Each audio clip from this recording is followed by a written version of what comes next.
Bom, acho que tá gravando. Não, tá não. Ué. Agora começou. Bom, a aula de hoje, gente, é uma continuação da aula passada, tá? Se vocês olharem no livro, não tem um capítulo comparadores e um capítulo conversão de sinais. Esses dois assuntos eles estão dentro do mesmo capítulo, que é circuitos não lineares com amplificador operacional, tá? Mas eu preferi dividir em duas aulas, né? Vocês viram na aula passada que comparador, principalmente comparador com esterese, ele rende mais para falar, né? Porque é, tem muita aplicação e muita variação ali de circuito para fazer o inversor ou não inversor, para ficar em torno de zero ou não. Então, eu preferi dividir, porque esse assunto aqui também, apesar de serem circuitos não lineares com amp-op,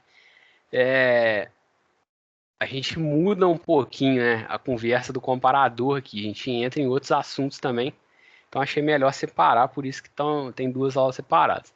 Mas vamos lá, né? Vamos ver como que funciona esses circuitos para conversão de sinais. Mas antes, vou relembrar dois circuitinhos com vocês aqui, que eu acredito que vocês tenham visto isso em eletrônica 1, tá? Que são o integrador e o diferenciador. Se eu quiser fazer uma integral ou uma derivada utilizando um circuito, tá? Mas aí você pode pensar, pô, como é que eu vou aplicar uma equação num amplificador operacional para integrar ela ou para derivar? Não, não é isso aí não, gente. A gente vai aplicar um sinal e a gente vai ter a integral ou a derivada desse sinal. Por exemplo, se eu aplicar uma constante, qual que é a integral da constante? É uma reta, tá? Então, se eu aplicar uma constante na entrada do integrador, vai ter uma reta na saída, uma reta crescente, se for uma constante positiva, né? Se eu aplicar uma reta crescente, qual que vai ser a minha saída? Vai ser uma parábola, né? Eu vou integrar. Enfim, então esse circuito serve para isso. E bom, tá aqui o integrador, né? Que parece muito com um amplificador inversor, porém a gente substitui uma das resistências, justamente a de realimentação, por um capacitor, tá? E como que é a tensão? Desculpa, a tensão não, a corrente em cima do capacitor, a equação dela. I vai ser igual a capacitância dV dt, tá? Então, essa é a corrente no capacitor. A gente sabe descrever a corrente no capacitor, a gente consegue resolver esse circuito. É só lembrar do quê? Das duas regrinhas de ouro aí do amplificador operacional. Não entra corrente para dentro do amp-op e a tensão nas duas entradas é igual. Esse circuito aqui é um circuito linear, tá, gente? Depois eu vou misturar com um circuito não linear, com comparadores, a gente vai ver o que acontece. Mas esse circuito aqui é linear, então a gente vai tratar o amplificador operacional dessa forma, com as nossas duas regrinhas. Então, ó, se as duas entradas são iguais, eu tenho meu terra virtual. E se não entra corrente para dentro do amplificador operacional, a corrente no resistor é igual à corrente no capacitor. Beleza? Então, qual que vai ser a corrente no resistor? Vin sobre R, tá? Já está aterrado aqui no outro terminal. Vai ser Vin sobre R, está escrito aqui. E a corrente no capacitor? Acabei de descrever. A gente só tem que substituir o que? A tensão. Qual que é a tensão em cima dele? Vai ser zero, tá? Se eu quero a tensão nesse sentido aqui. Vai ser zero menos Vout. Então, eu vou substituir aqui menos Vout dentro da minha derivada. Eu vou ficar com menos C dVout dt. Eu sei que essas correntes são iguais. O que eu posso fazer aqui? Eu posso agredir a matemática e fazer o seguinte, eu vou passar o C dividindo, tá, para a esquerda aqui, o menos C vai ficar menos 1 sobre RC. Até aí tudo bem, eu não agredi a matemática ainda não. Mas agora o que eu vou fazer? Eu vou passar o DT multiplicando e vou integrar dos dois lados, tá? Eu não sei por que não pode fazer isso não, mas os matemáticos falam que isso aí não é assim que faz, mas sempre dá certo esse negócio de passar o denominador aqui da derivada para o outro lado, tá? E vou integrar dos dois lados. A integral de dVout vai ser o próprio Vout, minha tensão de saída. Vai ser igual ao quê? Menos 1 sobre RC, integral da tensão de entrada.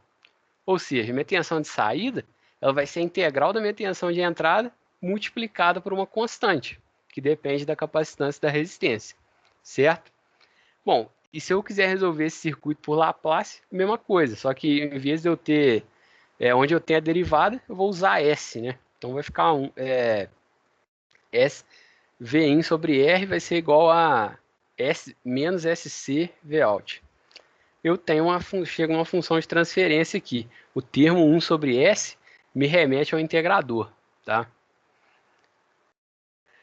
Bom, na prática, gente, um circuito integrador, aquilo lá é idealizado. Normalmente a gente utiliza aqui um resistor em paralelo com um capacitor, tá? Para que primeira coisa, se eu desligar, né, o meu circuito, se eu parar de operar ele, o que eu quero? Eu quero que o meu capacitor descarregue, eu não quero que o meu capacitor fique carregado, senão chega alguém desavisado lá, toma um choque, tá? Mas não só por causa disso. Porque se o meu capacitor estiver carregado e eu iniciar a minha operação, o que vai acontecer? Ao invés de eu começar a integrar o meu sinal de zero, com a minha tensão de saída igual a zero, eu vou ter um resquício de tensão aqui no capacitor, tá? E se eu começar a integrar com esse resquício de tensão, a minha tensão de saída inicial não vai ser zero. Então, por exemplo, se eu apliquei uma constante positiva, eu quero ver uma reta crescente, né? Lá na minha saída.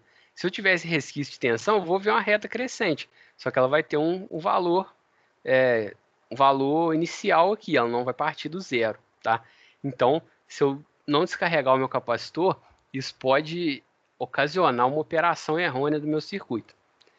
Bom, se eu não quiser usar o resistor, né? Porque o resistor pode, dependendo, ele pode demorar para carregar, para descarregar o capacitor. E a gente tem que usar um resistor muito maior, né? Maior que 10 vezes esse resistor de entrada, porque senão ele vai acabar influenciando na equação do circuito, né? E a gente vai ter que equacionar de uma maneira diferente. A gente não quer isso, a gente quer aquela equação simples.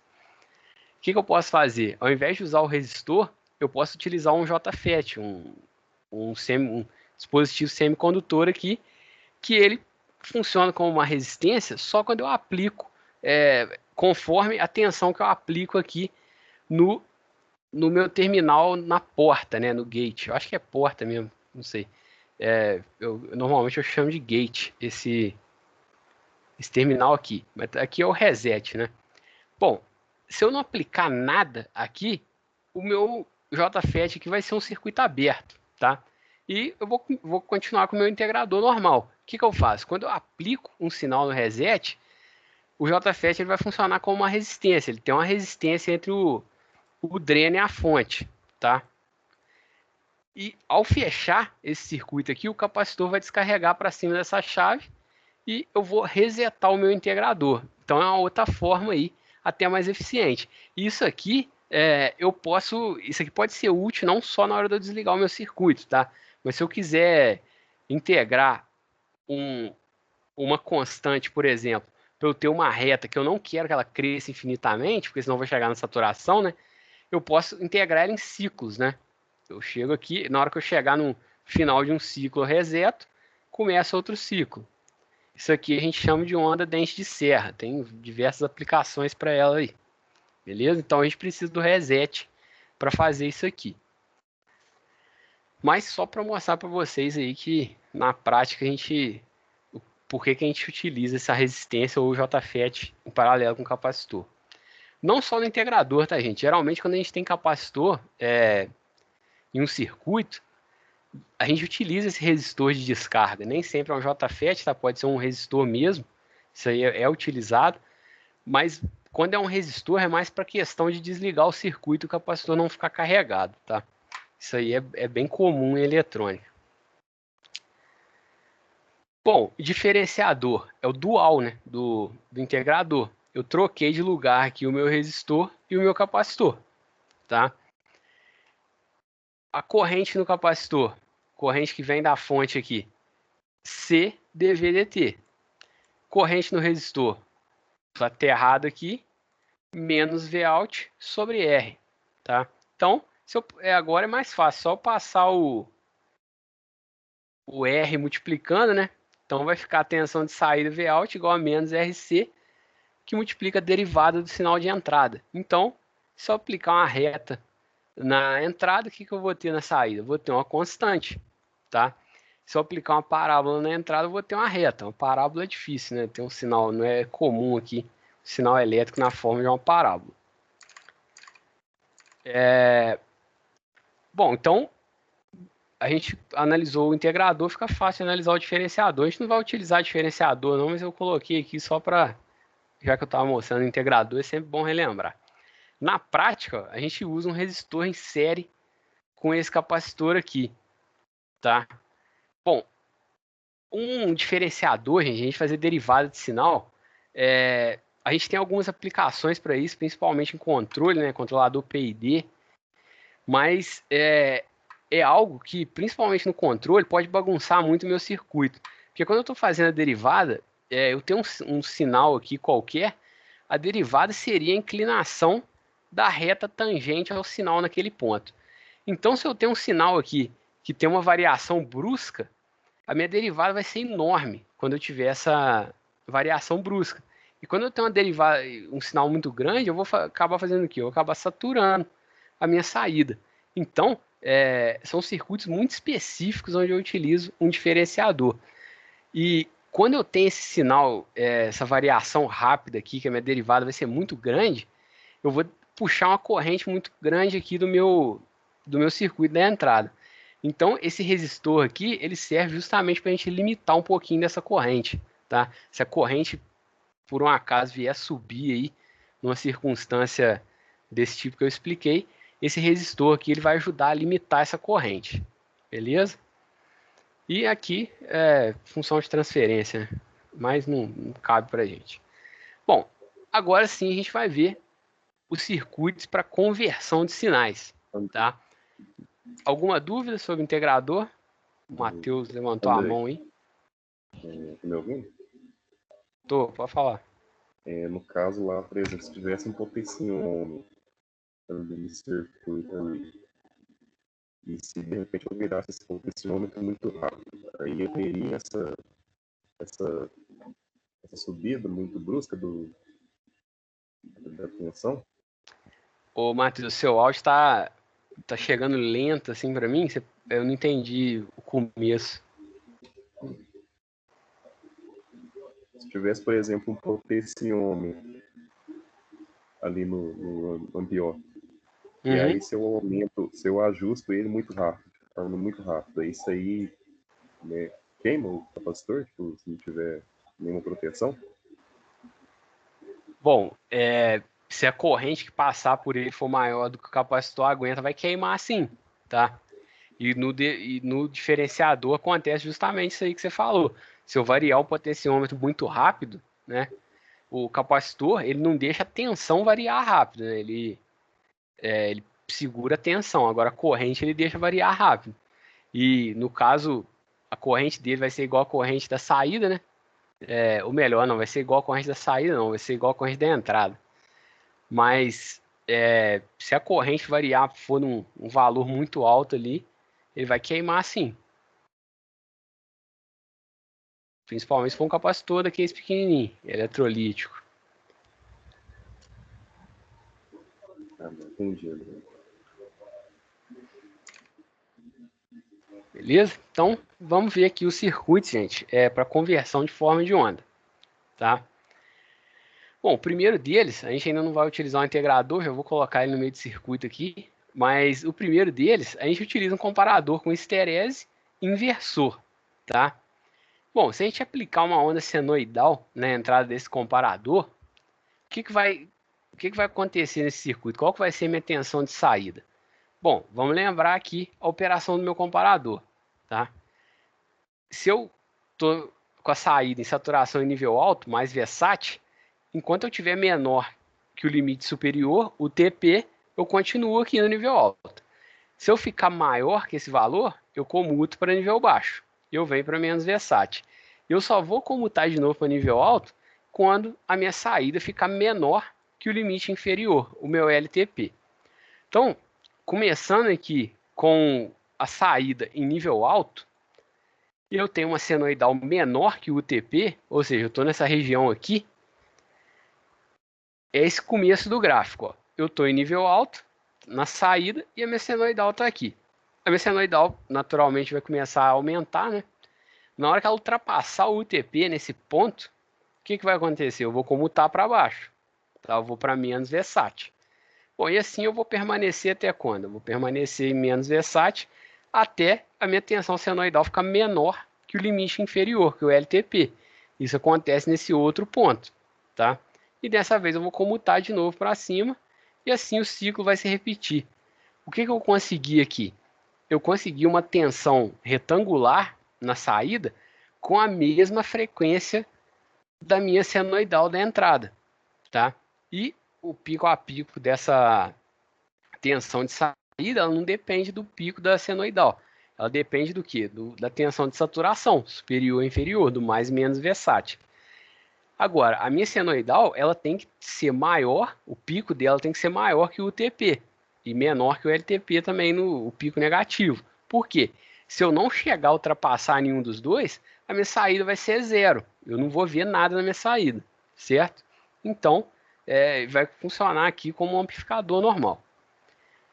Bom, e a frequência aqui vai ser a mesma, tá? A onda quadrada ela não está em fase com a senoidal, mas a frequência é a mesma. Então eu converti um sinal senoidal e um sinal retangular, tá? Bom, segundo circuito para conversão de sinal, eu quero converter uma onda, eu quero obter uma onda triangular. O que eu vou fazer? Eu tenho uma onda retangular, tá? Se eu olhar só para um semiciclo da onda retangular, o que é isso aqui? É uma constante, certo?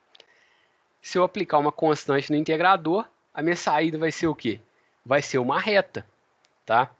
E bom, o integrador, gente, ele funciona como um amplificador inversor, né?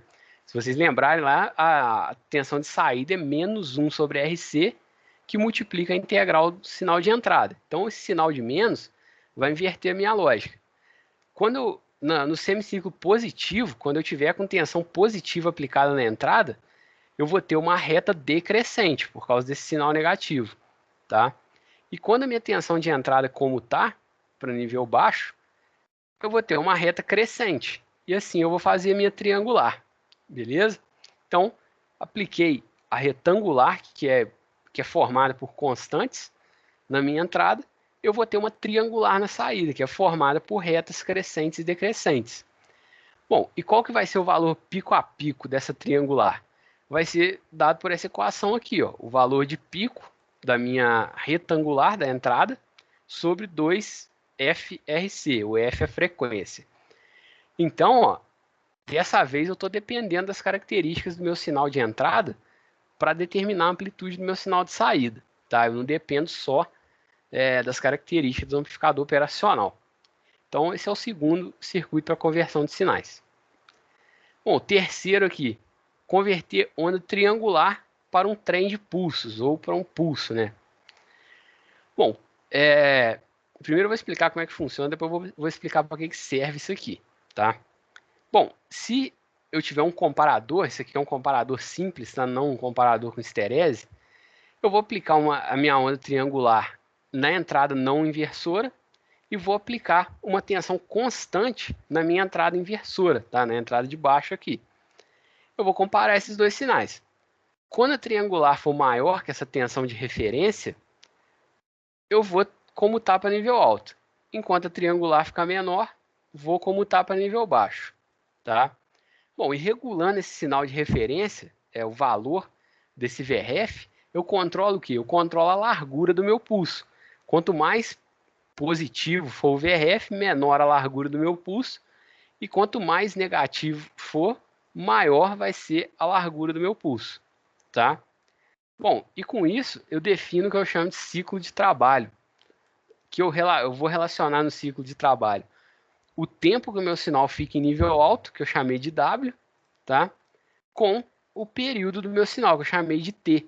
Então, o ciclo de trabalho, ele é um número que está entre 0 e 1, ou seja, ele é uma porcentagem do tempo que eu fico em nível alto. O tempo que eu fico em nível alto seria o tempo que eu estou acionando o que estiver conectado na minha saída, né? Se eu estiver em nível baixo, eu não estou acionando. Bom, e eu tenho um valor médio aqui, né? Dessa tensão de saída. Se eu usar isso aqui para acionar um circuito de corrente contínua, eu consigo controlar o valor médio dessa tensão de saída aqui, controlando o meu ciclo de trabalho, tá? Então, é interessante eu utilizar essa onda, esse trem de pulsos, para eu controlar a tensão média que eu estou aplicando numa carga, ou então para acionar uma chave, que eu tenho que abrir e fechar ela com padrão ali, né? Eu tenho que repetir de maneira periódica essa abertura e fechamento da chave, o tempo que ela fica aberta, o tempo que ela fica fechada. Então, principalmente em aplicações de eletrônica de potência, onde eu tenho que acionar interruptores eletrônicos, eu utilizo esse tipo de circuito aqui. Eu faço uma comparação de sinais, eu fecho ou abro a minha chave conforme o meu circuito aqui de comando. Beleza? Bom, então esses são os 4 circuitos básicos de conversão de sinais. Converter senoidal para retangular, retangular para triangular e triangular para um trem de pulsos, tá? Tem alguns exemplos aqui, né? Esse exemplo aqui é um integrador, né? Vai sair uma triangular aqui, já que eu estou aplicando uma retangular na entrada do integrador, tá? E só para substituir valores aí, vai ficar um pouquinho mais claro. Esse aqui, dando sequência, eu aplico uma triangular na entrada e eu tenho um trem de pulsos na saída também, só para fixar, beleza? Bom, vocês viram que em todos esses circuitos, gente, a gente está convertendo sinais. A gente tem que ter um sinal na entrada, tá? Com alguma forma de onda. E a gente vai converter esse sinal para outra forma de onda lá na saída. Mas eu tenho que ter um sinal de entrada. Bom, e se eu quiser gerar uma onda? Eu não tenho um sinal de entrada, eu não tenho uma fonte lá. Tá? Eu só tenho minha fonte CC para alimentar o meu amplificador operacional. Como é que eu faço para gerar um sinal? Bom, tem como a gente fazer isso, tá? E o circuito que gera um sinal sem ter nenhum sinal na entrada, a gente chama esse circuito de oscilador, tá? E o primeiro que eu vou mostrar para vocês aqui, na verdade, nessa aula vai ser o único, né, oscilador, porque a próxima aula é só sobre osciladores. O primeiro aqui é o oscilador de relaxação, tá? É esse circuitinho aqui. Esse circuito é um circuito não linear. O amplificador operacional, ele sempre vai operar na saturação. Então vamos analisar o circuito aqui, ó, começando na saturação positiva. Estou saturado com tensão positiva na saída, tá? Se eu estou com tensão positiva na saída, eu estou fazendo uma realimentação aqui, tá? E alimentando esse capacitor. O que vai acontecer? Vou aplicar uma tensão positiva, corrente está entrando no capacitor, vou carregar o capacitor. Tensão do capacitor vai subir, vai aumentar. E essa aqui é a tensão do meu capacitor, ó. Vou começar a aumentar essa tensão. Quando que ela vai parar de aumentar? Eu tenho uma outra realimentação positiva aqui. Quando que eu uso realimentação positiva? Comparador com esterese, né? Então, ó, se eu tenho uma tensão aplicada nessa entrada, tensão em cima do R1, que é uma parcela da minha tensão de saída. O que é isso? Limite superior, o meu UTP, lembrando lá do comparador. Enquanto eu tiver menor que o UTP, beleza, eu continuo com a minha saída positiva. Se eu ultrapassar o meu UTP, ficar maior que ele, o que vai acontecer? A minha saída vai comutar, vai ficar negativa. Eu vou operar com saturação negativa. Então, vou mudar a cor aqui para azul, tá? Estou em saturação negativa agora. O que vai acontecer? Tensão no capacitor agora é negativa. Se eu estou aplicando a tensão negativa no capacitor, eu estou drenando corrente dele para minha saída, tá? Se eu estou drenando corrente do capacitor, ele vai descarregar e a tensão dele vai diminuir. É o que acontece aqui nesse segundo semiciclo. A tensão do capacitor vai começar a descarregar e diminuir com uma exponencial aqui. E na hora que eu chegar no limite inferior do meu LTP, o que acontece? Eu comuto para nível alto de novo. Aí a tensão do capacitor vai voltar a aumentar e eu vou repetir o meu ciclo, tá? Então, gente, eu não tenho nenhuma tensão, nenhum sinal de entrada aqui e eu consegui gerar o quê? Na minha saída? Consegui gerar uma tensão retangular, sem ter que aplicar um sinal na minha entrada, certo? Só alimentando aqui, claro, o amplificador operacional com as tensões CC e montando um circuitinho em torno dele, eu monto meu oscilador de relaxação. Então, ó, consegui gerar um sinal só usando um circuito eletrônico sem precisar de um sinal de entrada original para converter ele, beleza? Bom, e para eu projetar esse circuito de acordo com o que eu quero, né, a amplitude não tem como projetar muito, vai ser tensão de saturação superior e inferior. Agora, a frequência daquela onda retangular eu consigo projetar, ó. O período, né, que é 1 sobre a frequência, vai ser... Nossa, esse F aqui ficou ruim. O período é 1 sobre a frequência, ele vai ser 2RC logaritmo natural de 1 mais B sobre 1 menos B, tá? E o que é esse B? O B é a parcela do divisor de tensão lá da realimentação positiva, R1 sobre R1 mais R2. Então, eu projetando o R1, R2, o R e o C, eu consigo projetar a frequência da onda retangular que eu estou gerando. Vou voltar aqui, ó. Se esse R, por exemplo, aqui de cima, eu colocar um potenciômetro, eu consigo um circuito que eu ajusto o potenciômetro e ajusto a frequência da minha onda retangular, tá? Parecido com o que a gente faz num gerador de sinais, gerador de função, né? Eu chamo de gerador de sinais. Bom, o que eu posso fazer com esse oscilador de relaxação? Ele me dá uma onda retangular, tá? Bom, gerei uma onda retangular, do nada aqui, né? Do nada não, né? A gente entendeu como é que faz isso. Eu posso aplicar essa onda retangular no integrador. Se eu aplicar no integrador, nessa entrada aqui, o que eu vou ter na minha saída? Vou ter uma triangular, tá? Então, consigo projetar o circuito para eu ter uma onda retangular com a frequência que eu quero, e a frequência da triangular vai ser qual? Vai ser a mesma, tá? Só a amplitude que vai depender de outros fatores aqui. Então, obtive uma triangular sem nenhum sinal de entrada, olhando para o circuito todo.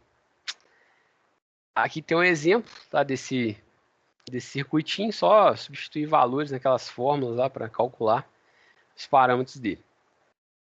Bom, se eu utilizar um oscilador de relaxação, eu vou gerar uma onda retangular, tá, sem precisar de sinal de entrada nenhum. Mas veja bem, se eu comparo uma senoidal com zero, eu vou ter o quê? Eu vou ter uma onda retangular na saída, certo? Se for maior que zero, saturo para cima, se for menor que zero, saturo para baixo. Bom, considera que aquele circuito que eu mostrei está em regime permanente. Eu tenho minha onda retangular, eu tenho minha onda triangular na saída. Eu vou tirar o meu oscilador de relaxação do sistema, tá? Vou colocar um comparador simples e vou fazer uma realimentação. Vou pegar a minha onda triangular lá da saída e vou aplicar aqui na minha entrada. Estou comparando ela com zero aqui, ó, tá?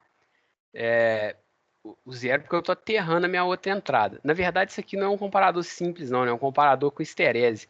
Comparador com histerese não inversor. É agora que eu me liguei aqui disso. Mas enfim, ele vai funcionar da mesma forma, né? Se a triangular, se ela for maior que o UTP e o LTP, o pico dela, eu vou gerar uma onda quadrada da mesma maneira que eu expliquei lá naquele primeiro, tá? Bom, isso aqui é um gerador de forma de onda também, tá? Eu vou gerar uma retangular e uma triangular sem ter entrada nenhuma. Eu estou fazendo uma realimentação aqui. Lá no oscilador com relaxação, oscilador de relaxação, eu também faço uma realimentação. Só que lá naquele meu primeiro circuito. Aqui eu estou fazendo uma realimentação da saída do segundo circuito para o primeiro, certo?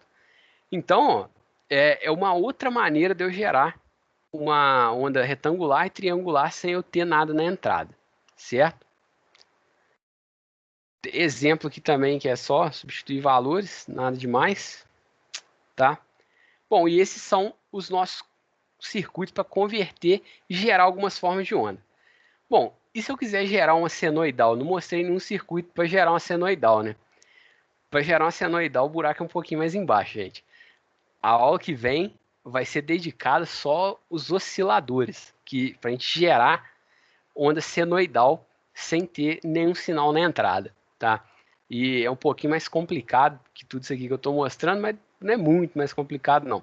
Mas demora um pouquinho para falar, que são diferentes tipos aí de osciladores e a gente vai falar disso só na aula que vem. Mas bom, para finalizar essa aula, a gente tem alguns outros circuitos que a gente ter uma forma de onda na entrada e na saída a gente modifica essa forma de onda de algumas formas, tá? Eu vou mostrar alguns para vocês que eles são úteis para circuitos eletrônicos, né? Circuitos de instrumentação também. Bom, o primeiro deles é o retificador de meia onda. Aí vocês devem estar pensando, poxa, o retificador de meia onda a gente já viu lá em eletrônica 1. É só colocar um diodo em série com a minha fonte CA, eu vou retificar, né? A minha tensão, eu vou ter uma tensão contínua na saída. Só que o retificador de meia onda, que vocês viram lá em eletrônica 1, com um diodo só, ele tem um problema, tá? Eu tenho que ultrapassar a barreira de potencial do diodo, aqueles 0,7 volts do diodo de silício. Então, se eu tiver uma onda senoidal, que eu tenho, por exemplo, 0,1 volt de pico, tá? O 0,2 pico a pico, como que eu vou retificar essa onda? Eu não vou conseguir nem ultrapassar a barreira de potencial do meu diodo, como é que eu vou fazer? Bom, a solução para isso é utilizar esse retificador de meia onda, que eu chamo ele de retificador de meia onda ativo, tá? Porque ele tem um elemento ativo que é o amplificador operacional. Bom, isso aqui é um circuito buffer, basicamente, tá? Aquele circuito amplificador não inversor com ganho unitário. Só que eu tenho um diodo aqui na saída do meu amplificador operacional e eu estou fazendo essa realimentação depois do diodo para minha entrada, tá? Bom, quando que eu vou ter tensão aqui na saída? Quando a minha entrada for positiva. E qual tensão que eu vou ter na saída? A mesma tensão da entrada. Por quê? Tensão nas duas entradas é igual, tá? Mas e negativo? Se eu aplicar uma tensão negativa aqui, esse diodo não vai conduzir. Se ele não conduz, isso aqui eu não vou ver tensão na saída. Essa tensão vai ser zero, porque o meu amplificador operacional não vai permitir essa operação do buffer. Ele vai estar, vamos dizer que ele vai estar desligado, tá? Então, ó, se a minha tensão de saída eu tenho apenas o semiciclo positivo da entrada e eu estou fazendo essa realimentação depois do diodo, isso significa que quem rompe a barreira de potencial do diodo é o amplificador operacional. E qual tensão que eu vou ter na saída? Eu vou ter exatamente a minha tensão de entrada. Eu não vou ter que subtrair aqueles 0,7 volts. Então isso quer dizer que eu consigo retificar um sinal muito pequeno, tá? Por exemplo, esse aqui que eu falei. A gente tem 0,1 volt de pico. A gente pode ter esse sinal pequeno que a gente vai conseguir retificar ele. E isso vale para sinais de até microvolts, tá? A gente resolve esse problema da barreira de potencial. Quando a gente está trabalhando com tensões maiores, gente, tensão 127 volts da rede, né? Isso não tem problema. O diodo não vai dar problema com tensão dessa magnitude. Agora, com tensão muito pequena, pensando em microeletrônica, eu tenho que ter uma solução para isso, e a solução é meu retificador de meia onda ativo, tá? Então, é um conversor também, de forma de onda. Bom, segundo, vou adicionar um elemento aqui no meu retificador ativo, que é esse capacitor na saída. Para que eu vou adicionar esse capacitor? Quando eu tiver a minha tensão de saída sem o capacitor, ela é uma onda retificada, certo? Quando eu coloco o capacitor, a característica do capacitor é não deixar a tensão variar bruscamente. Se eu colocar um capacitor suficientemente grande, ele vai carregar, tá? Claro que ele não vai carregar no primeiro semiciclo, né? Só que eu não vou ficar desenhando um monte aqui. Mas bom, depois de alguns ciclos ele vai carregar. E ele vai atingir o quê? O valor de pico da minha senoidal. Depois que ele atingir o valor de pico da minha senoidal, na hora que a senoidal começar a diminuir, esse capacitor não vai deixar a minha tensão diminuir bruscamente. Ela vai diminuir suavemente, até eu chegar no outro semiciclo, para ele começar a carregar de novo. Quanto maior for o meu capacitor, mais devagar ele vai descarregar, tá? Se eu colocar um capacitor bem grande, com uma capacitância bem grande aqui, o que vai acontecer? Essa tensão vai ficar praticamente constante. E qual que vai ser o valor dessa tensão? Vai ser o valor de pico da minha senoidal. Então, por isso o nome desse circuito, detector de pico ativo. Por quê? Se eu pegar um multímetro lá, colocar o multímetro para medir uma tensão CC e medir a tensão aqui na minha carga, tensão de saída, qual tensão que eu vou medir? Eu vou medir a tensão de pico, tá? Se eu pegar essa tensão retificada, essa que está em vermelho aqui, sem o capacitor, né, o meu retificador, e medir essa tensão com o multímetro em tensão contínua, o que eu vou medir? Eu vou medir o valor médio dela, um valor que está abaixo desse aqui. Então, com isso, o capacitor segura o meu valor de pico, a minha tensão de pico, eu vou lá, consigo medir essa tensão, tá? Então, é uma forma aí de eu conseguir medir qual que é a tensão de pico. Bom, para uma onda senoidal, gente, se a gente conhece o valor eficaz, aí é só multiplicar por raiz de 2 que a gente tem o valor de pico, né? Mas nem sempre a gente tem uma senoidal, a gente pode ter uma onda triangular. A triangular também é simples de calcular o valor de pico, mas se eu não me engano é só multiplicar por raiz de 3.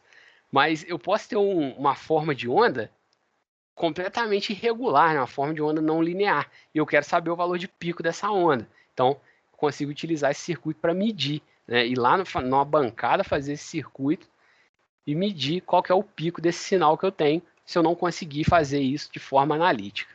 Beleza? Bom, uma forma de medir o pico também é utilizar um osciloscópio, né? Mas nem sempre a gente tem um osciloscópio na mão, né? Às vezes a gente quer um circuitinho simples e às vezes a gente precisa colocar esse circuito dentro de um circuito maior. Eu não consigo colocar o osciloscópio, né?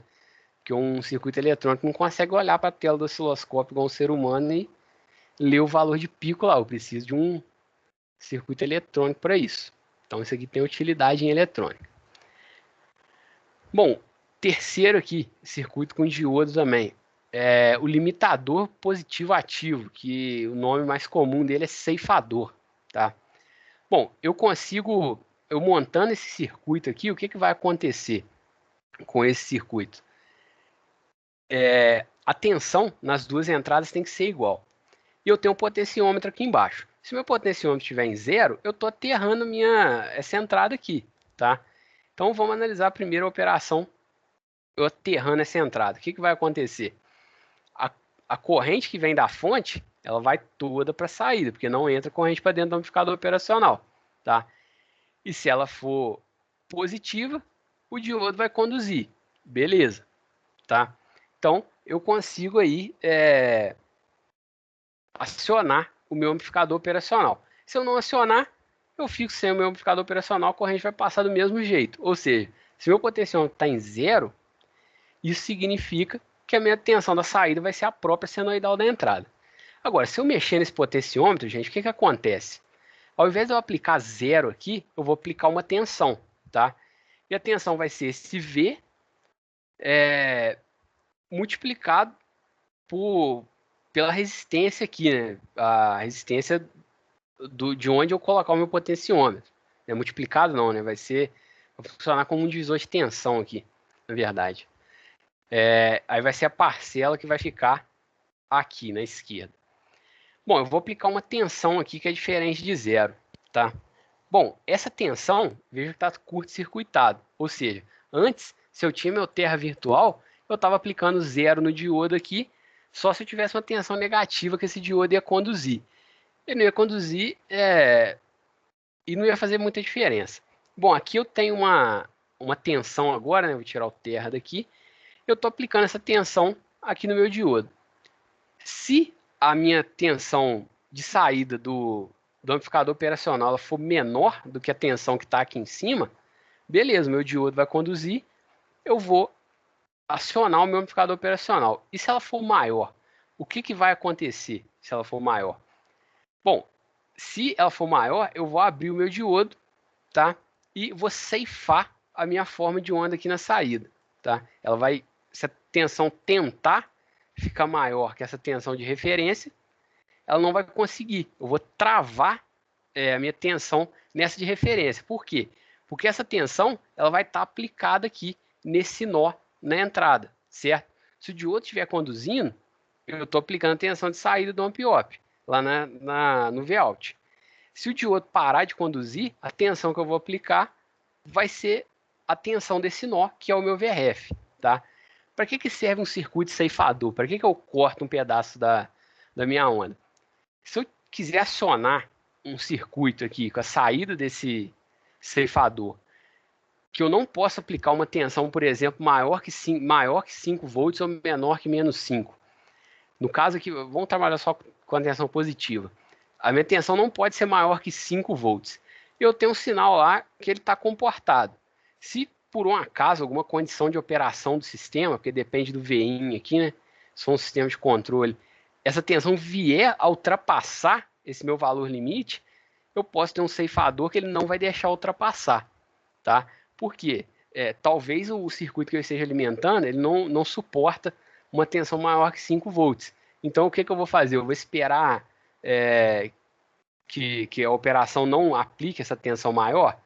Pô, e se aplicar? E se acontecer algum erro? Vai queimar o meu circuito? Não. O circuito ceifador, nesse caso, ele vai funcionar como uma proteção, como um circuito limitador, tá?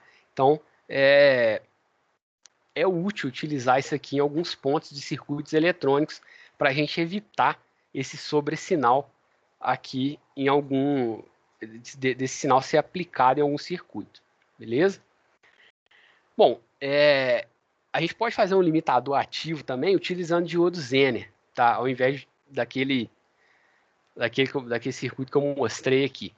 Bom, se eu fizer um circuito com diodo Zener e a minha tensão de pico da senoidal for maior do que a minha tensão Zener mais o 0,7, já que eu tenho dois diodos Zener em série aqui, um de costas para o outro, né? Eu tenho que ultrapassar qual barreira?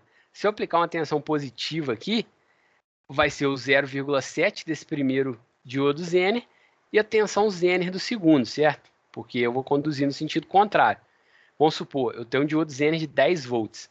Eu tenho que aplicar uma tensão maior do que 10,7 volts para eu conduzir corrente pelo diodo Zener. E quando eu fizer isso, qual que vai ser a tensão de saída? Se eu tenho terra virtual aqui, vai ser a própria tensão desses diodos aqui que vai ser aplicada na saída, tá? E se eu tenho uma tensão negativa, o que vai acontecer? A mesma coisa, só que minha tensão negativa, eu vou conduzir corrente no sentido contrário. Então, ó, esse diodo da direita aqui vai ter uma queda de 0,7 volts e o da esquerda vai ter a queda Zener. No caso aqui eu dei o exemplo de 10 volts, tá? Então a minha tensão de saída vai ser o quê? Vai ser menos 10,7 volts nesse caso, tá? E bom, eu tenho que garantir que a minha senoidal seja maior do que essa tensão, do que essa barreira. Se ela for menor, a corrente vai passar pelo R2 e eu tenho simplesmente um amplificador inversor aqui, tá? E aqui eu não quero operação linear, eu quero operação não linear. Eu tenho só que garantir que a minha senoidal seja maior que essa barreira, que eu consigo uma tensão retangular com a mesma frequência da senoidal da entrada, beleza? Bom, o último aqui para fechar, é o último mesmo, senão eu falo que é o último, tem mais um, vocês vão ficar tristes comigo. Bom, o último aqui é o grampeador, tá? Esse aqui é um grampeador ativo. Gente, esses circuitos aqui, o grampeador, ceifador, tem como a gente fazer circuitos desse tipo sem um amplificador operacional, por isso que eles estão com o nome de ativo aqui na frente. Só que sem um amplificador operacional, eu sempre caio naquele problema do retificador que eu falei, de ter que vencer a barreira do diodo, de 0,7 volts, para um diodo de silício, né? E para sinais pequenos, é aquele mesmo problema que eu falei do retificador. Se eu não conseguir vencer a barreira, eu não vou conseguir ver a operação que eu quero. Então, esses circuitos ativos são todos para resolver esse problema, para eu conseguir trabalhar com sinais pequenos. Beleza? Bom, o grampeador, gente, antes de eu explicar como funciona o circuito, o que faz o grampeador? Eu aplico uma tensão senoidal na entrada, está em torno de 0 aqui, o valor médio é 0. Tá? Bom, se eu estiver lendo essa tensão de algum circuito, algum sistema, eu quero enviar isso aí, por exemplo, para um processador de sinais, tá? Para um DSP, por exemplo. Se esse processador for digital, ele não vai entender tensão negativa, tá?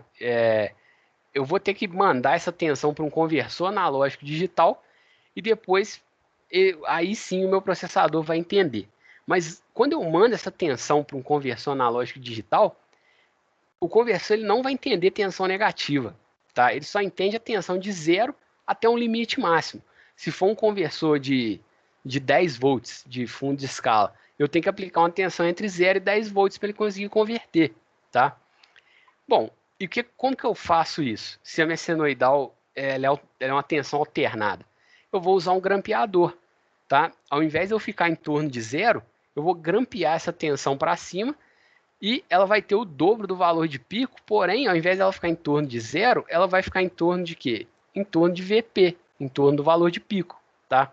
Ela vai ficar indo do dobro do valor de pico até zero. Então, a minha tensão é uma senoidal, tá?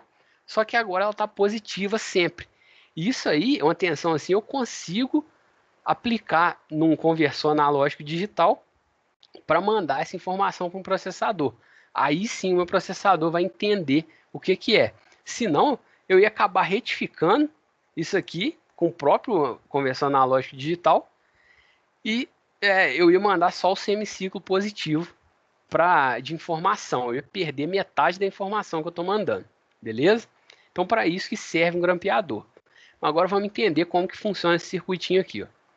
Bom, eu tenho aqui um capacitor na minha entrada, tá? Junto em série com a fonte CA, tem um diodo lá na saída do amplificador operacional. Mas vamos por partes aqui, ó.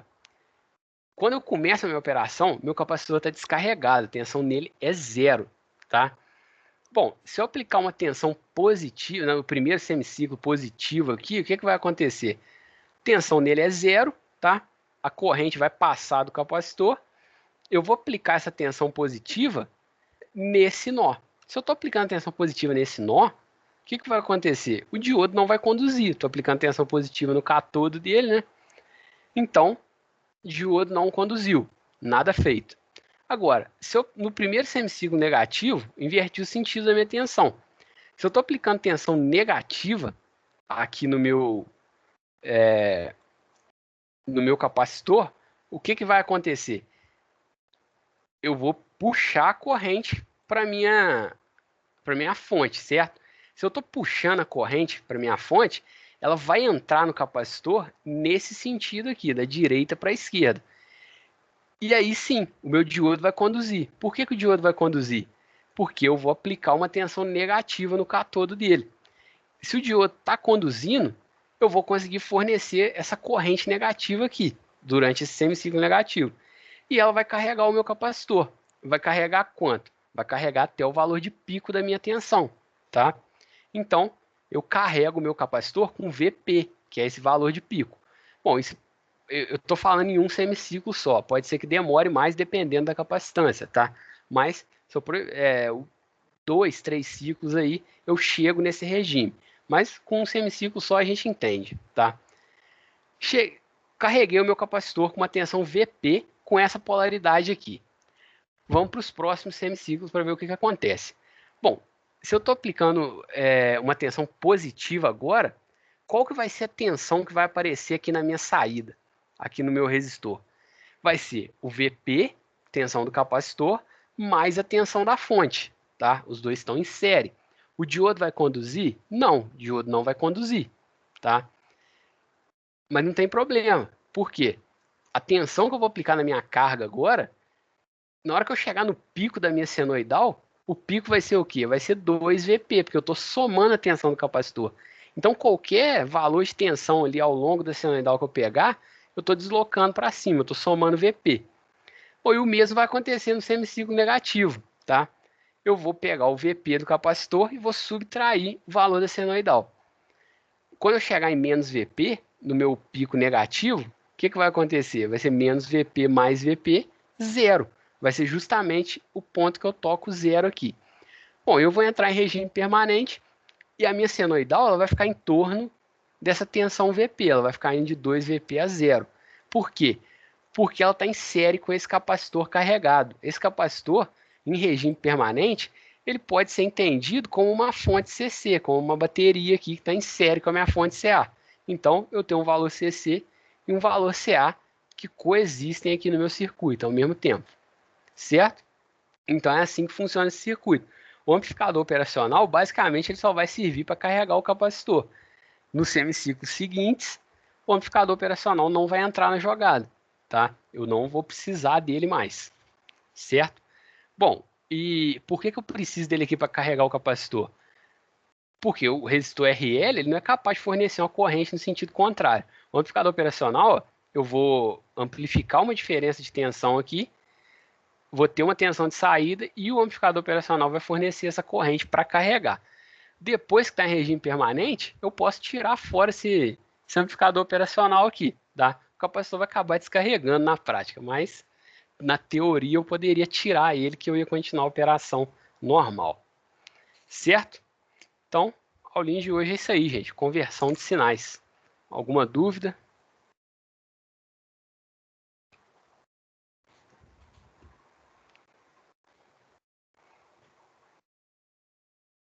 Gente, bom, se alguém tiver dúvida aí pode perguntar, só vou falar, dar um recado aqui. Eu corrigi a prova, vocês devem ter visto a nota, coloquei no Siga e no Teams. Se alguém quiser ver a prova corrigida para ver o que errou, é só falar comigo aqui no Teams que eu mando o PDF corrigido da prova, tá bom? E qualquer dúvida do trabalho aí, só me perguntar.